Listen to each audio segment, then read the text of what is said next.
My name is Caroline Whitman, and for the longest time, I believed I was living a fairy tale. I was 38, a published author, living in a brownstone apartment in Manhattan with my husband Mark, a financial consultant, whose voice could melt away my stress in seconds. He had a way of saying my name, soft and slow, like a promise. Every morning started with a kiss on the forehead and coffee just the way I liked it. Every evening ended with him whispering I was his world. I believed him. Until one night, everything changed. It was close to midnight. I woke up to an empty bed. At first, I assumed Mark had gone downstairs to grab a snack or check on something. I rolled over, thinking I would drift back to sleep. Then I heard it. A voice. His voice. It was coming from his home office. Low, serious, calculated. "She still doesn't suspect anything," he said. I froze. For a moment, I couldn't breathe. The air felt thick, and my heart started pounding like a drum in my chest. I sat up, listening harder. "Everything's going as planned. Almost done," he continued. I tiptoed to the hallway, pressing myself against the wall near his office door. A thin line of light escaped through the crack. I could barely hear the rest, but I didn't need to. I had heard enough. I crept back to bed, lying as still as I could, pretending to sleep when Mark returned minutes later. He slipped into bed with the same practiced calm, pulling the blanket over us like he hadn't just shattered my world. That night, I didn't sleep. I stared at the ceiling, my mind racing. I didn't know what he was planning, but I knew one thing for sure: my husband was hiding something. And it involved me. The next morning, I moved through the kitchen like a ghost. Mark was still asleep, his breathing slow and steady. I stood in front of the coffee maker, my hands trembling as I reached for my phone. Until that moment, I had never once checked our finances. Mark always handled everything: bills, savings, investments. I trusted him. I thought that was what a good wife did. But trust, I was learning, could be the first step toward losing everything. I opened the banking app. My breath caught. Transaction after transaction flashed on the screen. $500 here, $1,000 there, $750, $2,000. Dozens of withdrawals over the past 3 months. Nothing enormous on its own, but together, they painted a picture. A very ugly one. I gripped the edge of the counter, trying to steady myself. Then came the voice behind me. "Checking the account this early." Mark's tone was casual, but I caught the flicker of surprise in his eyes as he leaned against the doorway, rubbing the back of his neck. "Just being curious," I said, trying to sound nonchalant. "Some of these charges look unfamiliar." He walked over, poured himself a cup of coffee, and gave me a practiced smile. "Oh? Those? Just a few small investments. I must have forgotten to mention them." He took a sip without meeting my eyes. Something inside me snapped. It wasn't anger. Not yet. It was something colder. Something sharper. I nodded slowly, pretending to accept his explanation. But I was watching him now, not with love, not with trust, but with clarity. Every casual shrug, every deflection was another crack in the image I had once believed in. That night, I noticed more. He was on his phone constantly, always turning it face down, always stepping out to take calls. And when I asked what he was working on, he would smile and say, "Just business. Nothing for you to worry about." But I was worried, deeply, and that worry was turning into resolve. I wasn't going to wait around to find out what he was planning. I needed answers, and I needed them fast. 2 days later, I got my chance. It was a quiet evening. Mark had just finished dinner and said he was going to take a shower. Normally he would carry his phone with him everywhere, like it was an extension of his body. But tonight, for the first time, he left it on the dining table. I stared at it. My heart pounded in my chest like a warning bell. I waited 30 seconds. Then 60. I heard the water running upstairs. And I reached for it. His phone was unlocked. My fingers trembled as I scrolled through the recent messages. Most were harmless work-related, reminders, casual chats. But then one message thread stood out, no contact name, just a number. The most recent message read, "Send her the Ilium files. Just make sure she stays in the dark. Almost done." I froze. I read the message again, then again, my mind racing. Ilium? Files? And make sure she stays in the dark. Who was her? Was it me? Was he sending someone something about me? My stomach turned. I placed the phone back exactly where he had left it, careful not to disturb anything. Then I walked to the kitchen, splashed cold water on my face, and tried to slow my breathing.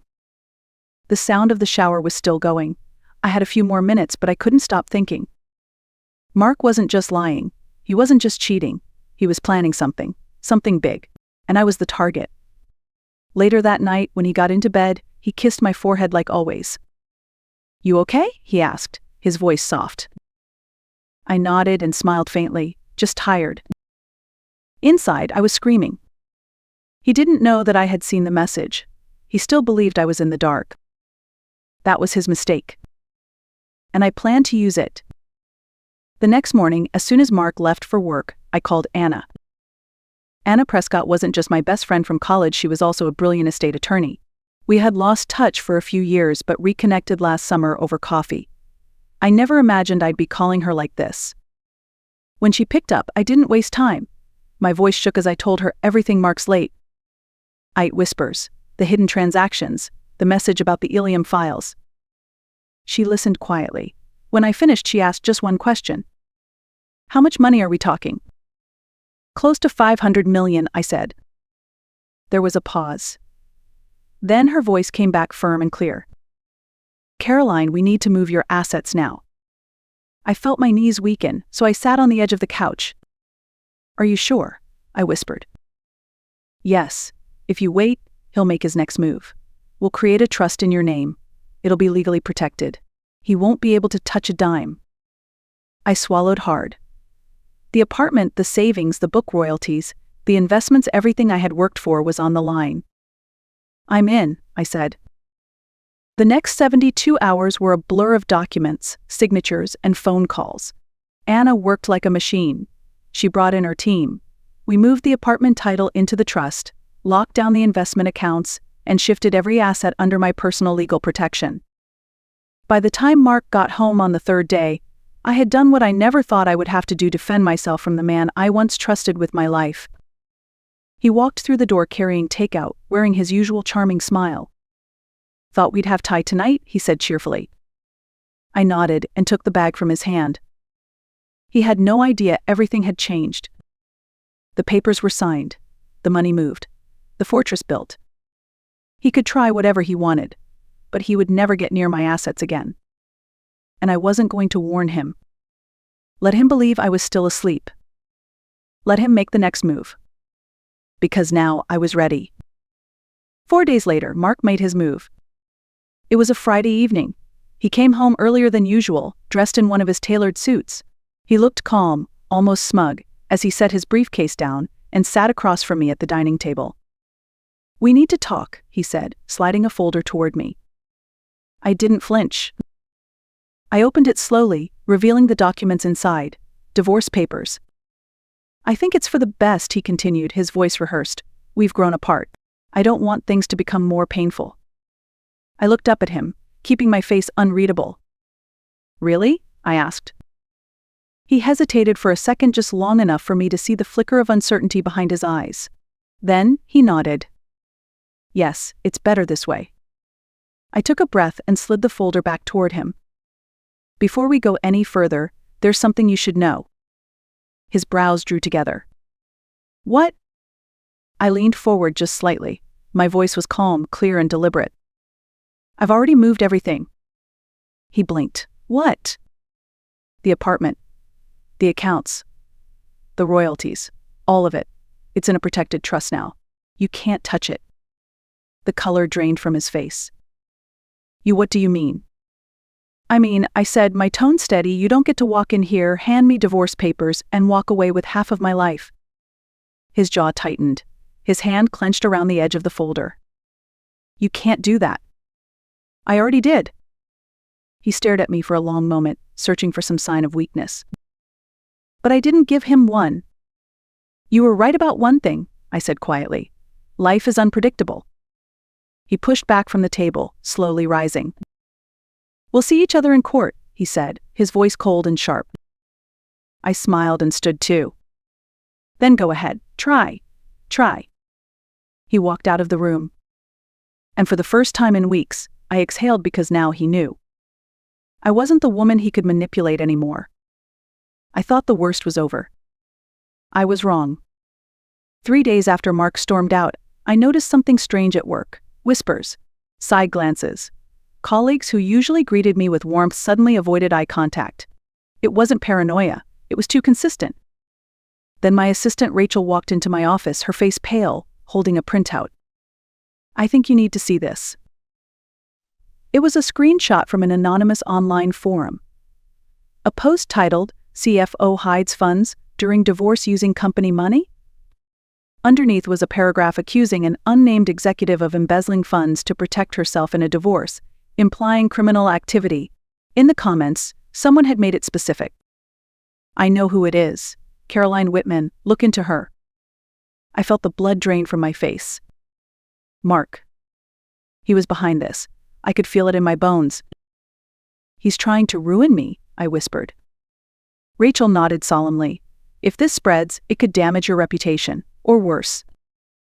I stood up, pacing the room. I had spent years building my name, my credibility. I had climbed every step on my own merit, no shortcuts, no favors.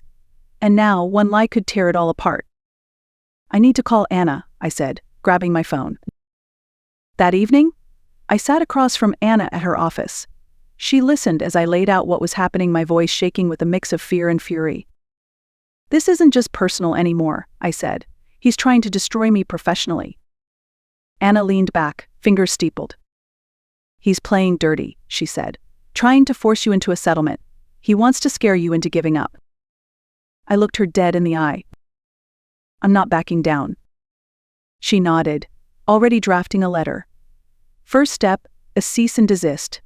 If he pushes this further, we'll sue for defamation and reputational harm." A small spark of hope ignited inside me. He wanted to wear me down with lies. But he had underestimated one thing. I wasn't afraid of the truth. And I wasn't going anywhere. Just when I thought I had seen all of Mark's tricks, he went even lower. 3 days later, Anna called me into her office. Her tone was clipped, serious. "He just filed a lawsuit," she said as I walked in. "He's accusing you of financial fraud." My heart sank. "What?" "He claims you illegally moved marital assets. He's alleging you embezzled funds from your joint accounts." I slumped into the chair across from her. "He can't be serious." "He is? And there's more," Anna said grimly. She slid a file across the desk. "He's not alone. He filed with a co-plaintiff." I opened the folder. The name hit me like a punch to the gut. Ilya Marrow. It was the name from the text message. The one I had read on Mark's phone. "Who is he?" I asked. Anna crossed her arms. "A known fraudster. He's been linked to multiple cases involving forged documents. No convictions yet, but a long trail of suspicion." I flipped through the documents. They were detailed, filled with numbers and fake transactions, some even mimicking my signature. "These aren't mine," I said, my voice rising. "These are fabrications." Anna nodded. "We know, but we have to prove it, and fast." My hands clenched into fists. All the fear I'd been carrying turned into fire. "He's trying to bury me in lies. Again." Anna's eyes narrowed. "Then let's make sure those lies collapse on top of him." She handed the file to a forensic finance expert. For the next week, we worked nonstop gathering real transaction records, tracing digital footprints, verifying every move I had made. I barely slept. But I kept going. Because this wasn't just about money anymore. This was about my name, my integrity, and my right to defend what was mine. By the end of the week, we had everything we needed. The expert traced the false documents to Ilya's firm. The dates didn't match. The signatures were off. And most importantly, there was no paper trail connecting those fake transactions to any of my real accounts. Mark had thrown everything he had at me. But the truth was stronger. And it was on my side. A month later, we walked into court. Anna was calm, sharp as ever. I sat beside her, dressed in navy, my shoulders back, my hands steady. Across the room, Mark looked like a shadow of the man I once knew, angry, twitchy, unprepared. The judge reviewed the case carefully. Our documentation was airtight. Ilya never showed up. The moment the ruling was read aloud, I closed my eyes, not out of relief but out of finality. The court dismissed Mark's claims. He was denied access to any part of my trust. His defamation tactics backfired, and instead of winning anything, he was ordered to cover my legal fees. After the hearing, he tried to approach me in the hallway. "You didn't have to do this," he said, voice low. I looked him straight in the eye. "No, Mark, you didn't have to do this." Then I walked away for good. In the weeks that followed, I picked up the pieces of my life, slowly, carefully. I returned to writing. I took long walks in Central Park. I let the quiet replace the chaos. I didn't celebrate. I reflected. Because victory doesn't always feel like joy. Sometimes it feels like peace after a storm. Sometimes it's just the absence of fear. I learned something through all of this, something every woman should know. Trust is a gift, but control over your life is a right dot. No matter how loving someone seems, never hand over your power blindly. Know your worth. Protect your future. Be willing to act before it's too late. And if someone ever tries to break you with betrayal, stand and let the truth speak louder than revenge. If you're still listening, thank you. And if this story resonated with you, share it. Like, comment, let others know they're not alone. Because strength isn't just surviving the storm. It's learning how to own the sky afterward.